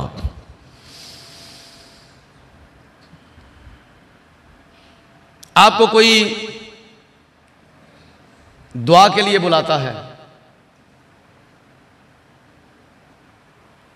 कि आए जी तशरीफ लाएं, जरा दुआ फरमा दें, जिसे हम ख़त्म शरीफ कहते हैं।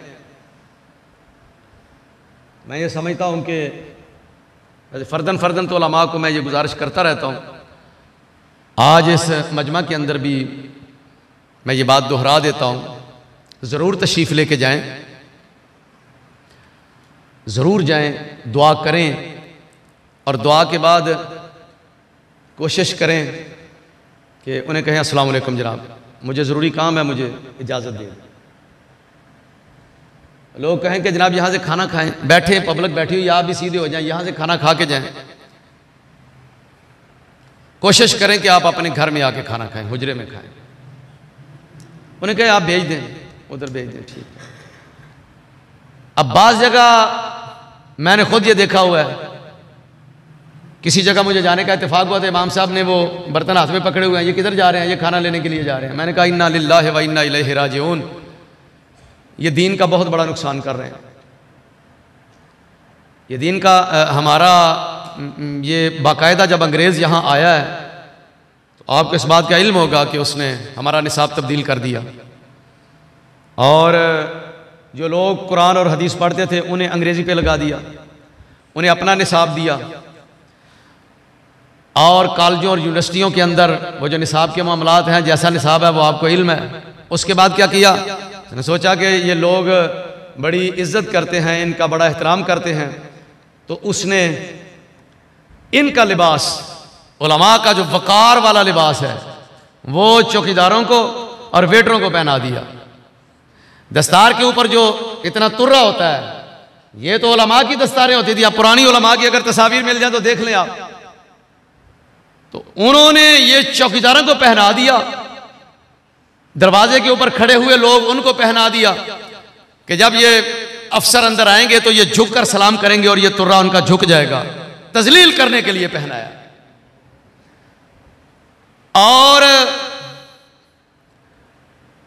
उसके बाद फिर ये हुआ कि जैसे देहातों के अंदर एक कमीन के तौर पे वो होते हैं, मुजारे किस्म के लोग होते हैं, तो वो भी इनको यहां लाके खड़ा कर दिया कि जिस तरह साल के बाद या शशमाई के बाद उनको वो गांव वाले चौधरी साहबान और बाकी वो गंदम वगैरह देते हैं, तो इनको भी इस तरह ला के खड़ा कर दिया कि इनको भी साल के बाद इनकी गंदम के ऊपर इनका जो वो जरिया रोजगार बना दिया जाए, ताकि इनका जो एहतराम और वकार है वो लोगों की नज़र से गिर जाए, लोग अपने बच्चे दीन की तरफ लाना बंद कर दें कि दीन पढ़ के फिर यही बनना है, तो फिर रहने दे, हम नहीं पढ़ाते। अभी भी आप देख ले, बच्चों को पूछते हैं कि आपने क्या बनना, कहता है डॉक्टर, ऐसे ही है ना। बच्चों को पूछते हैं आपने क्या बनना है, वो कहते हैं जी मैंने इंजीनियर बनना है। तुमने क्या बनना है? जी मैंने पायलट बनना है। लेकिन अल्हम्दुलिल्लाह अब ये खबरें आना शुरू हो गई हैं कि उलमाए किराम का वकार देखकर, अभी चंद दिन पहले एक प्रोग्राम हुआ और उलमाए किराम को देखा तो एक बच्चे ने जिद करना शुरू कर दिया, उन्होंने कहा अब्बा मैंने आलिम दीन ही बनना है।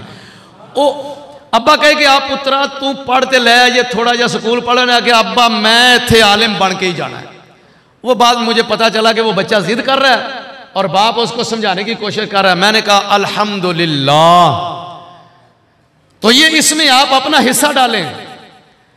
आलिम दीन इतना खूबसूरत और बावकार होकर लोगों के सामने आए कि लोग कहें ये ठीक है, एक बच्चा आलिम दीन भी बना लेते हैं। इसलिए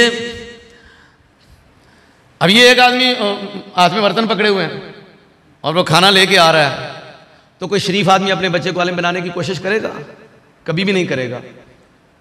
कोई आदमी कहता है जी हाँ ये खाना आप ले जाएं, ये शॉप पर पड़े हुए हैं, फ्रूट है, ये कपड़े हैं, ये सूट है, ये सारा कुछ है, तो क्या कि नहीं मैं जा रहा हूं, अगर भेजने हुए तो किसी के हाथ भेज देना। अपने भी किसी स्टूडेंट की ड्यूटी मत लगाएं, उसको ये शक भी ना पड़े कि इसने बंदा रखा हुआ है। कहें अगर भेजना है तो ठीक है, नहीं तो अल्लाह हाफिज मैं जा रहा हूं।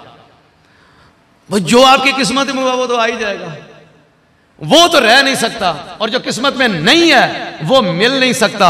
लेकिन उनको पैगाम तो ये जाएगा कि ये आलिम दीन खुददार है, किसी कामिल उस्ताद का पढ़ाया हुआ है। इन बातों का, ये बातें बाज़ाहिर तो छोटी छोटी हैं, लेकिन आप रोल मॉडल हैं। आपको देखकर लोग राय कायम करेंगे कि हमने अपना बच्चा इधर भेजना है या नहीं भेजना। बाकी माशाल्लाह आप समझदार हैं। मोबाइल फ़ोन का मनफी इस्तेमाल अपने आप के साथ बाकायदा मीटिंग फरमाएं, अपने आप के साथ ज़ाती मीटिंग करें, उसमें सिर्फ आप ही हों और देखने वाला आपका रब हो। मैं भी करता हूं, मैं अपने आप को आपसे बाहर नहीं समझ रहा। आप भी इमाम मसाजिद हैं, मैं भी इमाम मस्जिद हूं, तो मिल बैठ के हम कुछ बातें शेयर करने के लिए यहां आज बैठे हैं।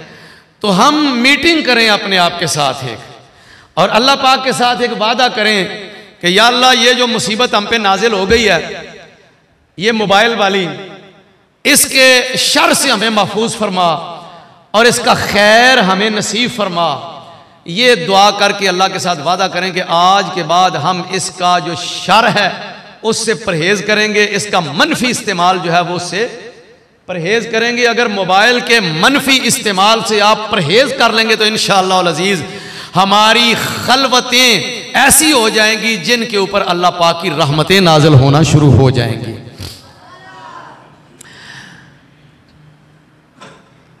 अब आपस में बैठे हुए हैं, एक और बात शेयर कर लें।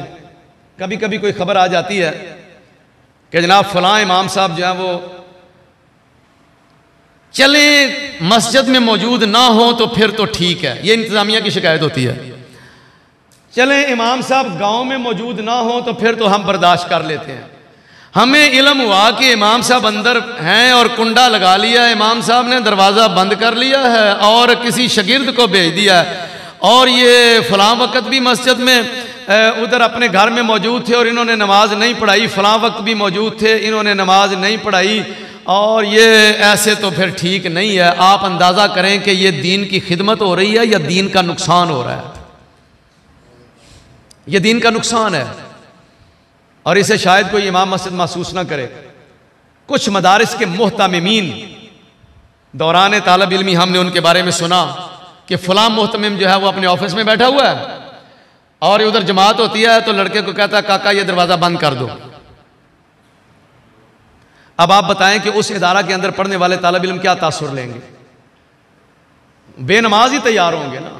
वो तो कोई ऐसा कि जिसके पीछे किसी आस्ताने की पावर होगी या वालिदैन की तरबियत होगी या कोई खौफ खुदा नसीब हो जाए तो वो नमाजी बनेगा, वरना तो वो अपने अमल से उनको बेनमाज बनाकर वहां से निकाल रहा है। और ऐसा इदारा जहां से बेनमाज आलिम दीन तैयार होके निकले तो वो गालिबन ये इकबाल की तरफ मंसूब है, जैसे इल्म रा बरदिल जनी यारे बवद, इल्म रा बर्तन जनी मारे बवद।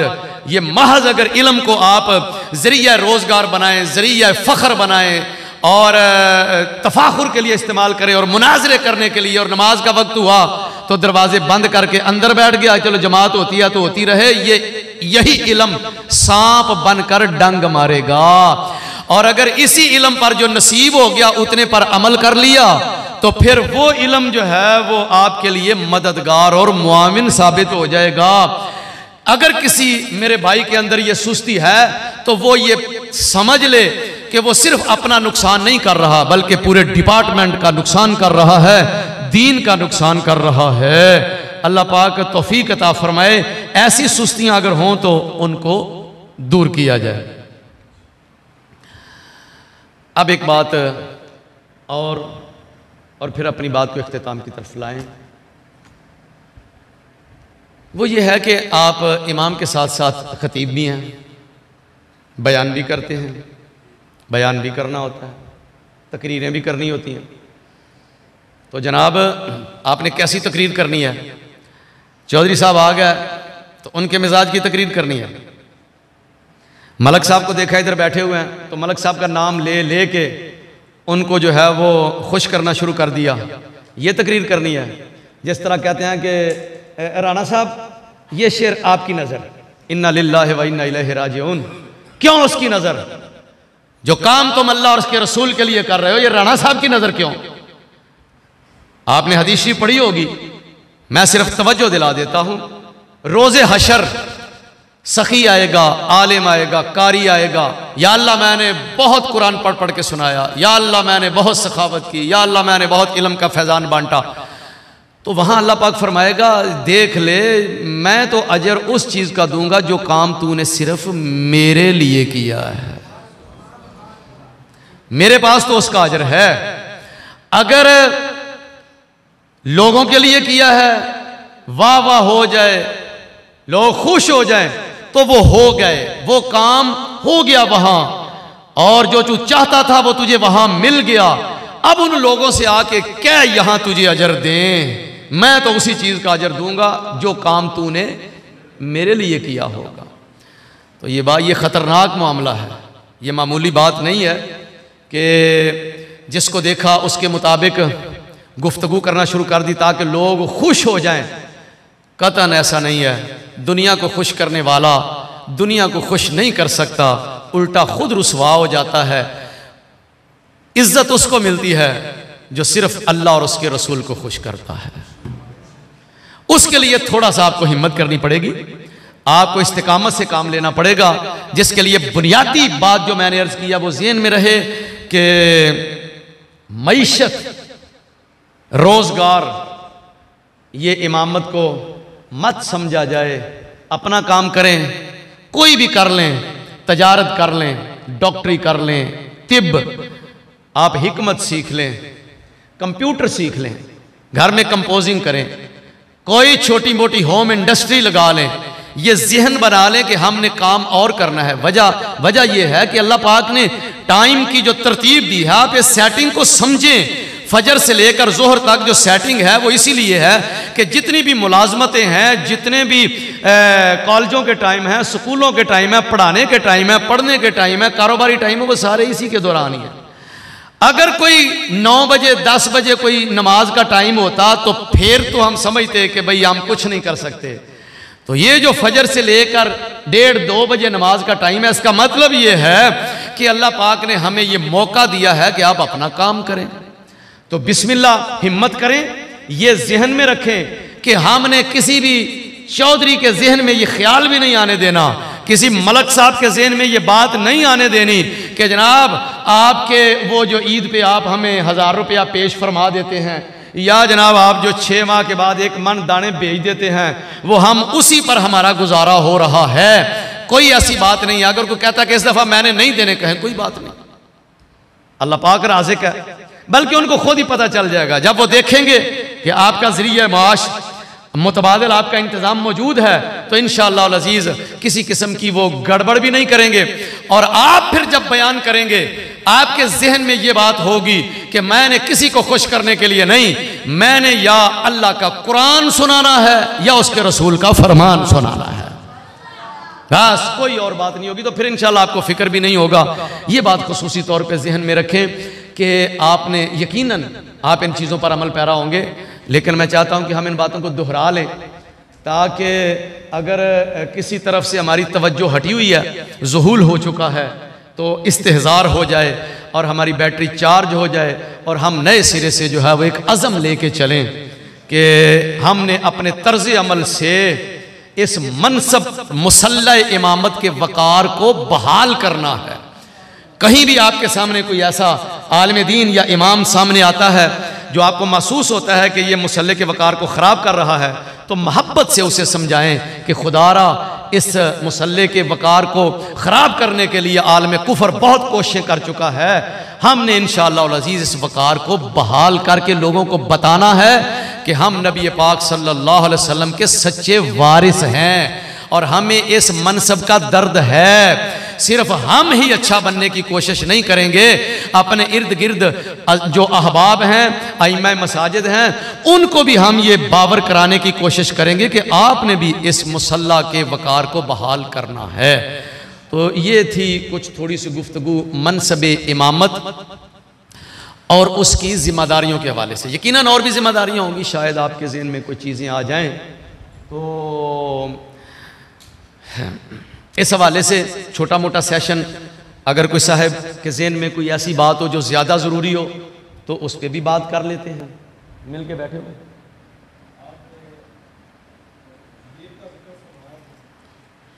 जी जी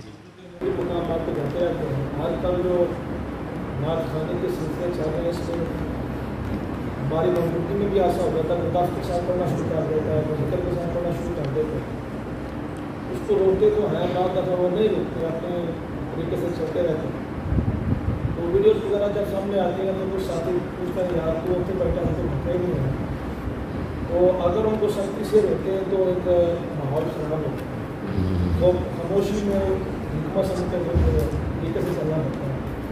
इस तरह के मामले हों तो उस तरह कैसे चलना चाहिए, क्या तरीकाकार होना चाहिए, ताकि साथियों बाद हमसे पूछते हैं यार तो सही है यार, फिर बाद अपने आप में बात कर जाते हैं। हाँ जी, नहीं माशाल्लाह ये बहुत अच्छा सवाल किया है किबला शाह साहब ने कि कोई भी गैर शरई काम होता हुआ देखें तो एक तो ये बात है कि ये जो प्रोफेशनल नात खान आ गए तो उसमें उन लोगों ने जो दीन का हशर नशर किया है वो आपके पेश नज़र है। भाई नात शरीफ का मतलब ये है कि आप तिलावत करें, बरकत के लिए नात शरीफ पढ़ें और फिर खिताब हो, ठीक है ना। तो नात शरीफ का ये मतलब तो नहीं कि सारी रात आप नाते पढ़ते रहें और जिसको बुलाया हुआ है खिताब के लिए वो बैठा हुआ इंतज़ार कर रहा है और उसको जब एंड पे टाइम देते हैं तो फिर लोग आराम फरमा होते हैं। उस वक़्त उसको दो काम करना पड़ते हैं, एक लोगों को जगाना पड़ता है और एक अपना बयान सुनाना पड़ता है, और उस वक़्त बयान मौसर भी नहीं होता। ये ट्रेंड जो है ये आप लोगों ने बदलना है, आप इस पर काम करें, लोगों को ये बताएं कि नात शरीफ बिस्मिल्लाह हम इसको सुनते हैं, मगर नबी पाक सल्लल्लाहु अलैहि वसल्लम की मुबारक ज़िंदगी में तकारीर हुआ करती थी, नातें सिर्फ़ बरकत के लिए होती थी, या जब सरकार हुक्म फरमाते को सुनाओ तो उस वक़्त वो सुनाते थे। और नबी करीम अलैहिस्सलातु वस्सलाम जैसे खिताब फरमाया करते थे वो भी आप बताएं लोगों को कि हुजूर इस तरह खिताब फरमाया करते थे, और उस तरह के खिताबात के लिए आप लोगों को तैयार करें। बाकी रह गया ये दफ़ वाला मामला, तो ये तो एक प्रोफेशनल सा मसला है, और बस ये कव्वाल और दफ़ वाले हज़रात ये कोई दीन की खिदमत नहीं है। और मुहज़्ज़ब अल्फाज ही मैं इस्तेमाल करना चाहता हूँ। मैं नहीं चाहता कि मेरी ज़ुबान से कोई ऐसा लफ्ज़ निकले जो जिसके ऊपर किसी साहब को बात करने का मौका मिल जाए कि अभी तुमने ये गैर पार्लिमानी अल्फाज के बारे में बात की है और साथ ही तुम ये गैर पार्लिमानी अल्फाज इस्तेमाल भी कर रहे हो। बहरहाल ये कोई दीन की खिदमत नहीं है, और लोगों में ये अवेयरनेस उनको दें और उनके ज़हनी शऊर को बेदार करें, उन्हें बताएं कि आप बरकत के लिए तिलावत शरीफ और बरकत के लिए नात शरीफ और उसके बाद फिर जो कुरान को समझने का काम है वो शुरू करें और वो खतीब के ज़िम्मे लगाएं कि वो समझे और समझाए आपको।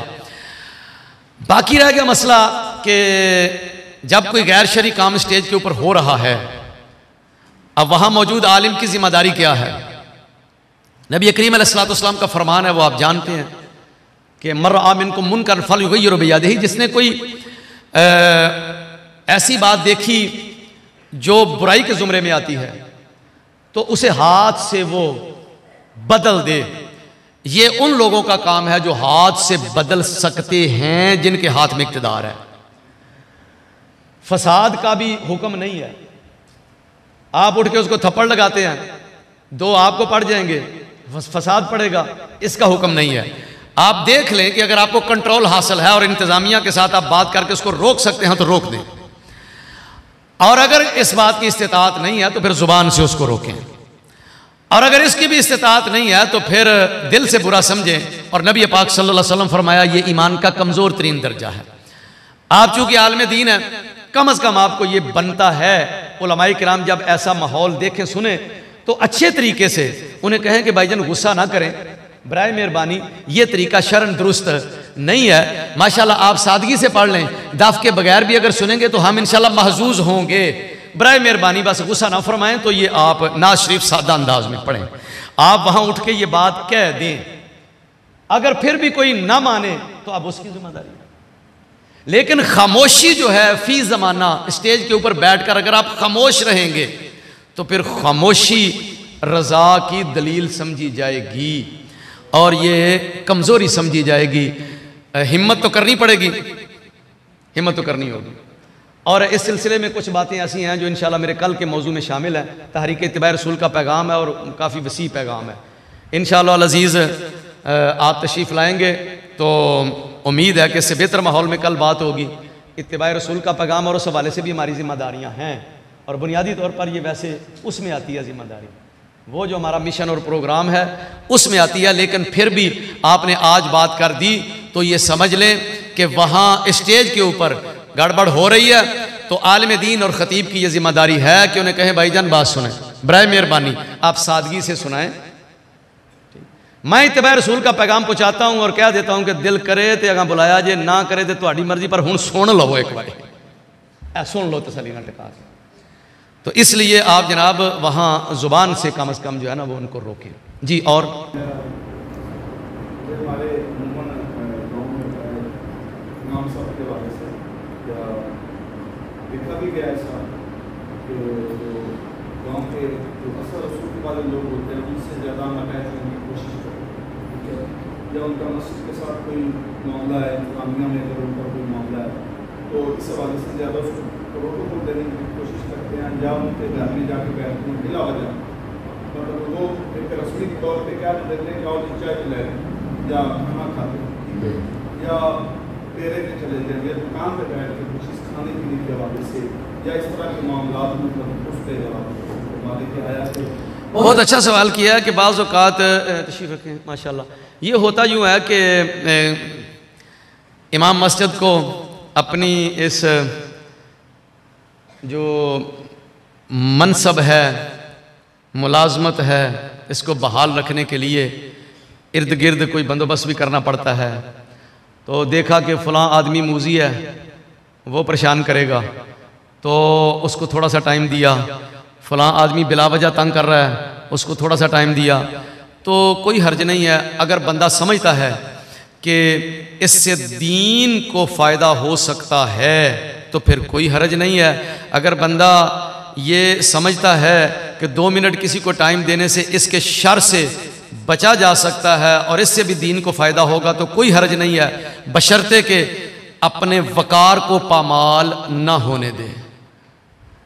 किसी के पास भी जाए तो फिर इस अंदाज से जाए कि चौधरी अपने डेरे पे खड़ा होकर इस्तिकबाल करे, तशरीफ़ रखें, थोड़ी देर वहाँ बैठे और उनके साथ जो भी कोई ज़रूरी बात है वो करे। या कभी कभी चौधरी साहब को बुला कर कहें कि आज चाय आपकी मेरे पास है, तो वो कहेंगे नहीं नहीं तुम साढ़े को पीनी है, कहें जी नहीं आपके मेरे पास है, तो ठीक है आप नहीं आएंगे तो फिर हम भी नहीं आएंगे। तो उनको बुलाएं, बुलाकर 1-2 बातें उनके दिमाग में ऐसी डाल दें कि उनको ये अंदाज़ा हो जाए कि ये अपने पाँव के ऊपर कायम है और जो भी बात करता है वो दीन मुस्तफ़ा की ही करता है। आप दूर मत हों, आप गरीब के भी करीब हों, अमीर के भी करीब हों, जो बिगड़ा हुआ है कोशिश करें उसको लाइन के ऊपर लाने की, इस नीयत से कि खुदा ना खास्ता कोई शराब का आदी है तो एक दो दफ़ा उसके करीब होकर उसको शराब छुड़ाने की कोशिश करें। अगर कोई नशा फरोख्त करता है तो बैठकर उसके दिल में ये बात डालें कि चौधरी साहब आखिर हमने दुनिया से चले जाना है, बराए मेहरबानी आप इस काम को छोड़ दें। आप अपने मिशन की खातर अगर किसी से मिलेंगे, किसी को बुलाएंगे तो गुनाह से ज़रूर नफरत करें, गुनाहगार से नफरत ना करें।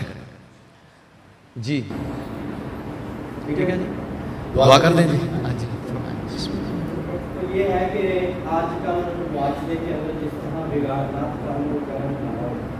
उसमें एक जो रस्मी खुताबा है उसका भी ये सिलसिला है। तो गुजारिश ये है कि जो आइमा है हमारे, तो ये स्टेज की तरफ तवज्जो नहीं करते, लेकिन तो चाहिए कि स्टेज अपना खुद संभाले। एक मिसाल है कि मस्जिद में एक इमाम है, खतीब है, उसका इतना तो वो दबदबा होना चाहिए कि इंतजामिया उससे मशवरा करें। ठीक है, अगर उसकी गैर उसकी मौजूदगी के अंदर कोई बात अकीदा बदल करती है, वो बात अकीदगी उतार है, ठीक है, या इस तरह के मामलात हैं लाखों करोड़ों के खर्च किए जाते हैं महाफिल पर और पैगाम उसमें जीरो भी नहीं होता। तो ये जो रस्मी खुताबा है इनके हवाले से भी थोड़ा सा माशाअल्लाह माशाअल्लाह बहुत अच्छी बात की आपने, बहुत अच्छी बात की है। और नात खानों से ज़्यादा इनकी तरफ तवज्जो देने की ज़रूरत है। रस्मी खुतबा का मतलब ये है कि ऐसी रिवायात बयान करने वाले जिनका कोई सर है ना पाँव है, और ऐसे वाक़यात बयान करने वाले और वाक़यात से ऐसे ऐसे इस्तिदलालात करने वाले कि जिनका शरीयत के साथ कोई ताल्लुक़ ही नहीं है, जो मुँह में आया कह दिया। तो ये इस किस्म के जो खुतबा हैं इनको भी कंट्रोल होना चाहिए। और ये जो आपने एक बात की है ख़ास तौर पर, ये बड़ी काबिल तवज्जो है कि रुपये लाखों लगा दिए, रिजल्ट ज़ीरो भी नहीं है। आप खुतबा हज़रात खुसूसी तौर पर इस बात पे तवज्जो दें, और ये अपने आप को मत समझे कि मेरी कौन मानता है जी, नहीं, आप अपने अंदर एक विल पावर पैदा करें। इंतज़ामिया के साथ आप ही जाके मुलाकात कर ली, खुद गए मिले, जनाब प्रोग्राम कर रहे हैं, हाँ बताएं हमारे ज़िम्मे क्या है, किस खतीब को बुला रहे हैं, किस नात खान को बुला रहे हैं। तो वो तो पढ़ा हुआ ही नहीं है, वो तो आलिम ही नहीं है, वो तो दरसे मदरसा में भी नहीं गया, तो वो कुरान कैसे पढ़ेगा, क्या समझाएगा। तो वो तो तकरीरें उसने सुन सुन के और उर्दू की किताबों से देख के रटी हुई हैं। अगर आप मुनासिब समझे तो फ़लाँ आलिम को बुलाएं, उसकी आवाज़ भी अच्छी है और बात भी बड़ी पुख्ता करता है। फ़लाँ आलिम को बुलाएं, उसकी अगरचे आवाज़ इतनी ज़्यादा खूबसूरत नहीं है, लेकिन उसकी जो आवाज़ होती है वो बाअमल है, बात दिल से निकलती है। मुनासिब समझे तो अब लोगों को ये बताएं कि 60,000 या 70,000 रुपया पहले तय करके आने वाला खतीब, उसको सुनने का क्या फ़ायदा है। मत सुने उसको सुने जो फ़ी सबीलिल्लाह आता है। हाँ, आने जाने की उसकी खिदमत आप ज़रूर करें, लेकिन जो पहले तय करके आता है आप उसके करीब भी ना जाएं, वो दीन का नुकसान कर रहा है। जिसने बुनियाद ही अपने दौरे की गलत काम पे रखी है, आप उससे क्या उम्मीद कर सकते हैं कि वो आपके दिल में कोई बात उतार कर जाएगा। और ये जो बदअकीदगी वाली बात है, ख़ास तौर पे ये सबज़ादा पीर सैयद बिलाल हुसैन शाह साहब मुर्तज़ाई, इनका जो है वो उन्वान ही यही है। तो ये अकायद के ऊपर बात फरमाएंगे इंशाल्लाह। कल है ना आपका मौजू, कल इंशाल्लाह इनकी गुफ्तगू होगी, वो भी हम समाअत करेंगे और इस हवाले से ये मज़ीद जो है वो रहनुमाई ये करेंगे कि बदअकीदा लोग जो है वो इमाम मस्जिद को आलिम होना चाहिए, किसी इदारे से रिलेटेड होना चाहिए। जहाँ शक पड़े कि ये बात ठीक नहीं है, फौरी तौर पर इदारे में राब्ता करे, उसकी तस्दीक करवाए, तसहीह करवाए और देखे कि ये किस हद तक गलत बात इसने की है, और फिर वो लोगों को क्लियर करे और बताए। ये कोई गीबत नहीं है कि एक आदमी जाहिल है, जहालत फैला रहा है, और आप लोगों को बताएं कि ये जाहिल है और ये जाहिलाना बातें करता है, जहालत फैला रहा है, गैर मौजूदगी में भी आप बात करेंगे तो ये कोई गीबत नहीं है। आप पढ़ के देख लो, उलमा ने लिखा हुआ है, ये गीबत नहीं है। तो इसका सद्देबाब होना चाहिए जनाब, बहुत अच्छी बात है। लोगों में अवेयरनेस दें। चंद दिन पहले हमारे काल में दीन उन्होंने फरमाया कि ये अवाम का कसूर नहीं है, मैं समझता हूँ ये उलमा का कसूर है। मुझे ये बात पसंद आई। वो कहते हैं कि मैं जहाँ भी जाता हूँ तो लोग कहते हैं कि ये बातें तो हमें कोई बताता ही नहीं है, ठीक है, ये बातें तो हमें कोई कहता ही नहीं है। तो कहते हैं कि उलमा आप बताएंगे तो फिर पता चलेगा। मतलब कि आप मार्केट के अंदर जो माल पेश करना चाहते हैं, पब्लिक के सामने जो बात रखना चाहते हैं, वो अल्लाह और उसके रसूल की मर्ज़ी की हो, लोगों की मर्ज़ी की नहीं होनी चाहिए। तो इस पर सद्बाब होना चाहिए। और तमाम आइम्मा खुतबा हज़रात ये बात ज़हन में रखें कि आज के बाद हमने इसका किसी ना किसी तरीके से सद्बाब ज़रूर करना है। जी जनाब, आमीन। अल्हम्दुलिल्लाहि रब्बिल आलमीन वल आक़िबतु लिल मुत्तक़ीन वस्सलातु वस्सलामु अला ख़ातमिल अंबिया वल मुरसलीन व अला आलिहि व अस्हाबिहि अजमईन। अल्लाहुम्मा रब्बना तक़ब्बल मिन्ना इन्नका अंतस समीउल अलीम व तुब अलैना इन्नका अंतत तव्वाबुर रहीम।